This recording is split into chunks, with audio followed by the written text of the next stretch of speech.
सखी गे होलिया में चोलिया रंगल कई कोठिया सखी गे होलिया में चोलिया रंगल कई कोठिया रंगल कई कोठिया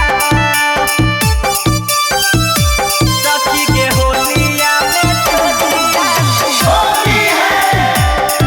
रंगल कई कोठिया कतनो माना बैठी तब नहीं मानाई तने टिके गे उदासा हम कुछो ना बुझाई कुछो ना सूझे हमर बिगड़ लग गे दासा हमर बिगड़ लग गे दासा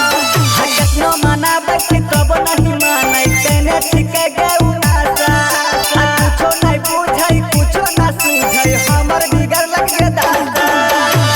लेके पीती कहारी घोड़े रंग के पुरिया लेके पीती कारी घोड़े रंग के पुरिया सखी गे होलिया में चोलिया रंगल कई कोठिया सखी गे होलिया में चोलिया रंगल कई कोठिया रंगल कई कोठिया अखन अपने सब सुन रहल छी मां दुर्गा एक्सप्रेस के शानदार प्रस्तुति। रंगल कई कोठिया रोशन राज के साथ घुसल रहे सिके गे उखरबा